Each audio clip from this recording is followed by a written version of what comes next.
warahmatullahi wabarakatuh. Kami dari kelompok 9 ingin mempresentasikan tentang Trojan dan backdoor. Bisa di next. Oke, di sini anggota kelompok kami ada Faksi Alelvista, ada saya Naswarul Hidayah, dan ada Nixon Timothy Laksano Putra. Bisa di next. Nah, untuk latar belakangnya sendiri, jadi semakin maju nih teknologi itu memicu yang namanya cybercrime. Nah, di sana di cybercrime itu ada yang namanya malware yang berbahaya seperti Trojan. Nah, BSSN mencatat serangan cyber di Indonesia mencapai 448 juta kasus pada tahun 2021. Nah, Trojan ini menyumbang 50,14% serangan malware. Trojan ini biasanya dia itu menyamar sebagai aplikasi resmi dan membuka backdoor yang memungkinkan peretas mengakses data pengguna. Nah, pemahaman terhadap cara kerja, pertahanan, dan mitigasi ancaman ini sangat penting untuk meningkatkan keamanan cyber. Bisa di next. Nah, di sini kami ada 6 rumusan masalah. Yang pertama, apa sih itu Trojan dan backdoor? Terus perbedaan di antara keduanya itu seperti apa? Yang kedua, bagaimana proses penyebaran dan cara kerja Trojan dan backdoor? Yang ketiga, apa aja sih jenis Trojan dan backdoor yang populer? Lalu yang keempat, apa saja kasus penyerangan Trojan dan backdoor yang pernah terjadi? Selanjutnya yang kelima, gimana sih kita mendeteksi Trojan dan backdoor? Yang nomor 6 itu bagaimana upaya pertahanan dan mitigasi untuk mencegah Trojan dan backdoor. Bisa next. Nah, terus untuk tujuan masalahnya sendiri seperti tadi, yaitu memahami definisi dan perbedaan Trojan dan backdoor, lalu menganalisa penyebaran dan cara kerja Trojan dan backdoor. Ketiga itu mengidentifikasi jenis Trojan dan backdoor yang sedang populer. Yang keempat itu mengevaluasi penyerangan Trojan dan backdoor yang pernah terjadi. Yang kelima itu menjelaskan cara mendeteksi Trojan dan backdoor. Yang keenam itu mengembangkan strategi pertahanan mitigasi untuk mencegah serangan Trojan dan backdoor. Nah, manfaat dari masalah ini yaitu meningkatkan kewaspadaan terhadap serangan malware berupa Trojan dan backdoor. Yang kedua itu meningkatkan pemahaman dalam mengatasi serangan Trojan dan backdoor. Oke, sebelum itu di sini aku mau cerita dulu. Jadi dahulu itu ada namanya pasukan Yunani. Pasukan Yunani itu yang warna biru itu, dia itu meninggalkan sebuah patung kuda di depan gerbangnya itu pasukan Trojan. Nah, pasukan Trojan ini mengira jika itu adalah hadiah kemenangan, sehingga pasukan Trojan itu membawa masuk patung kuda tersebut ke dalam istana mereka. Nah, ternyata patung kuda tersebut itu berisi pasukan Yunani yang bersembunyi di dalamnya. Nah, setelah pasukan Trojan ini memasukkan patung tersebut ke istananya, pasukan Yunani itu keluar dari patung kuda.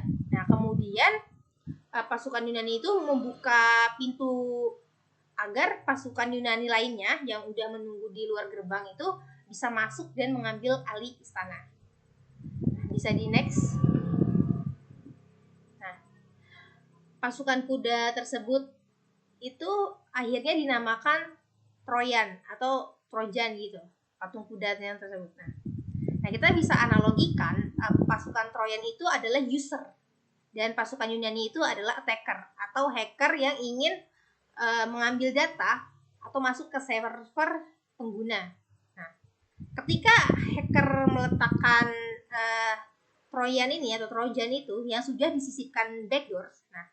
Nah, user ini kan akan mendownload ya, seperti tadi ya pasukan Trojan ini memasukkan patungnya tersebut ke dalam pintu masuknya. Nah, proses mendownload itu yang warna hijau ya teman-teman. Nah, ketika Trojan atau Trojan ini terdownload, nah Trojan ini kan berisi backdoor. Nah, backdoor akan membuka akses kepada hacker untuk masuk dan mengambil alih sistem. Bisa di next. Nah, jadi Trojan ini atau Trojan ini yaitu sebuah malware yang menyamar menjadi aplikasi dan di dalamnya itu sebuah backdoor. Jadi bisa kita ibaratkan kalau misalnya Trojan itu adalah sebuah paket dan di dalam paketnya itu berisi backdoor yang apabila di-download itu atau dibuka oleh penggunanya, nah itu akan membuka backdoor yang akan memberikan akses kepada hacker untuk mengambil data atau mengendalikan sistem tersebut. Bisa di next.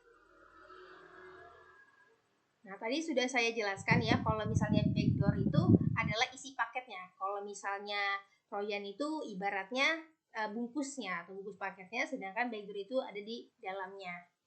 Ya, bisa di next.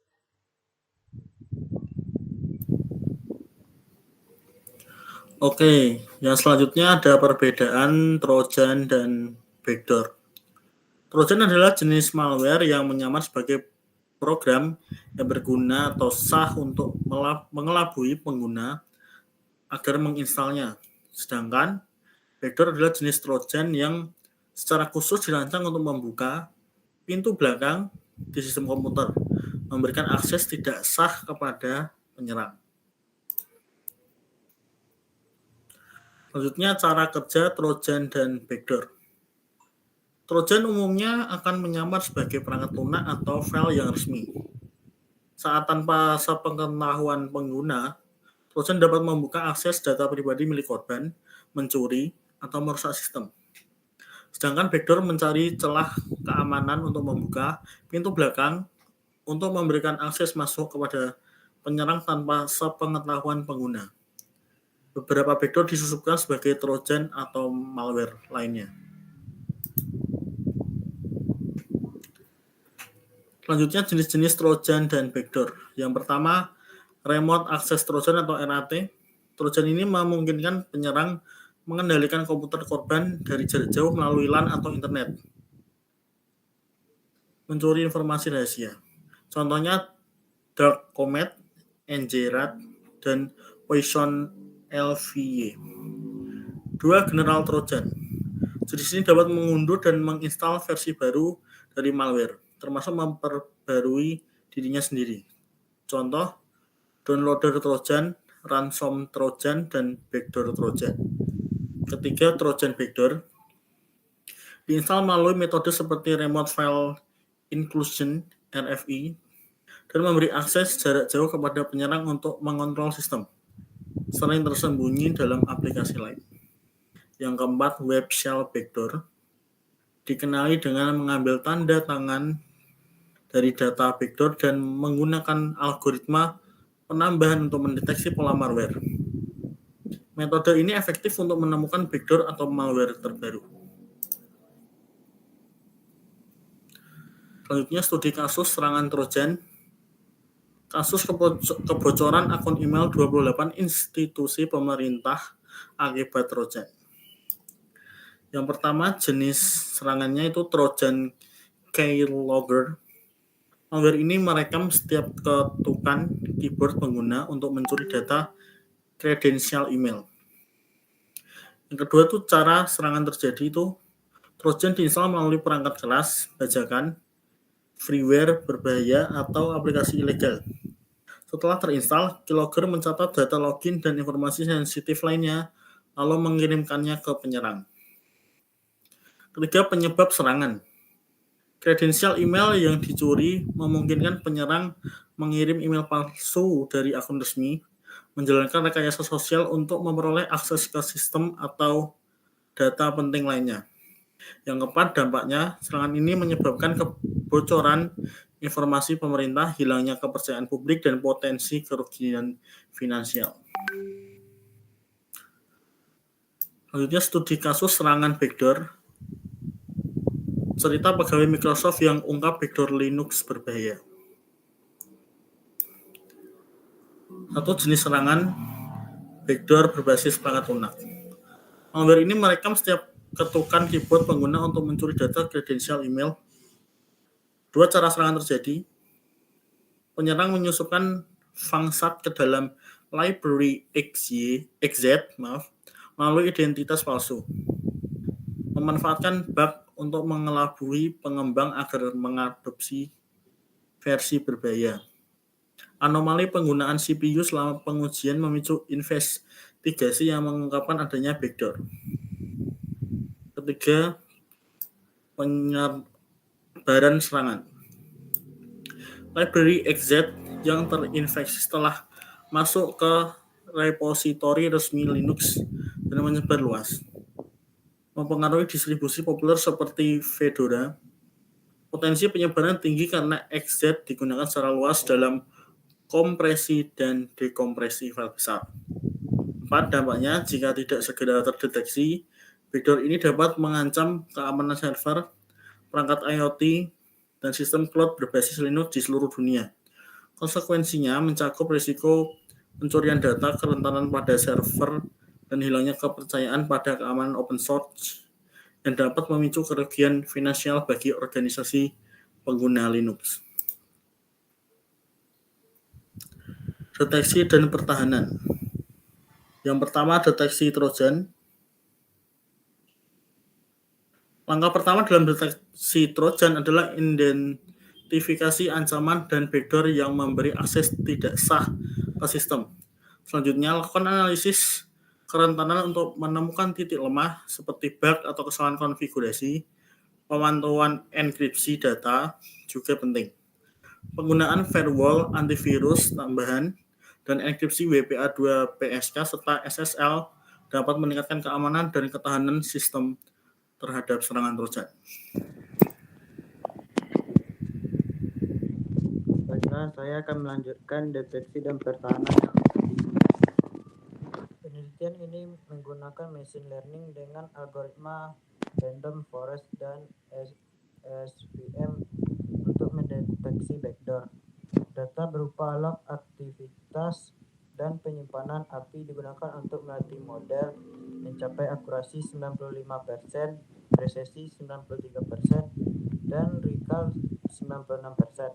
Metode ini efektif mendeteksi anomali dalam aktivitas mencurigakan dan mengurangi false positif. Selanjutnya,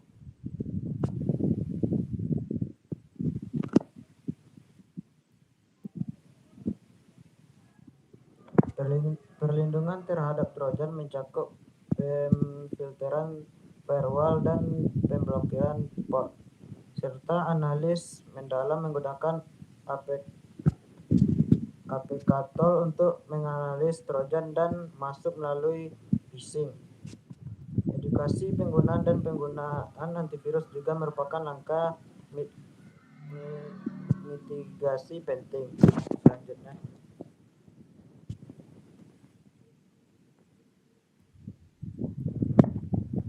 pertahanan dan mitigasi backdoor. Untuk mencegah serangan backdoor pada perangkat Android, aktivasi Google Play Protect untuk mendeteksi perangkat lunak berbahaya.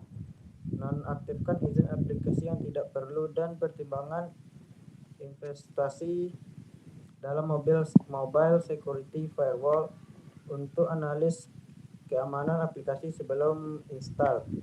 Langkah-langkah ini dapat mengurangi risiko serangan backdoor secara signifikan. Selanjutnya,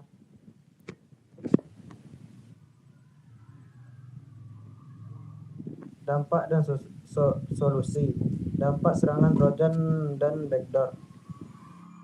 Dampak serangan pada aspek ekonomi. Serangan Trojan di perusahaan fintech berdampak besar secara finansial melalui pencurian data seperti informasi rekening dan kartu kredit. Hal ini dapat mengakibatkan kerugian finansial signifikan dan penurunan kepercayaan konsumen yang berdampak pada pangsa pasar dan aliran keuangan perusahaan.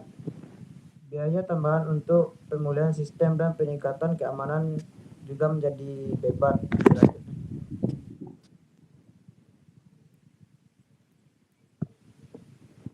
Kebocoran data sensitif dapat menciptakan kekacauan sosial, di mana pengguna data pribadi secara salah mengancam kesejahteraan masyarakat.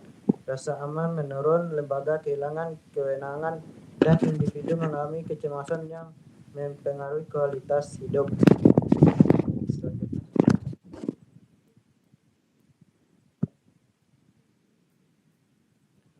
Solusi untuk mencegah serangan di masa depan. Untuk mencegah serangan di masa depan, perusahaan perlu berinvestasi dalam infrastruktur keamanan yang kuat, termasuk enkripsi data dan penentuan rutin.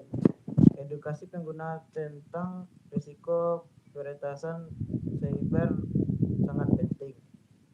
Pemerintah juga harus memberlakukan regulasi ketat terhadap perlindungan data pribadi dan menyediakan dukungan psikologis bagi yang terdampak serangan cyber. Selanjutnya. Itu saja presentasi dari kelompok kami. Wassalamualaikum warahmatullahi wabarakatuh.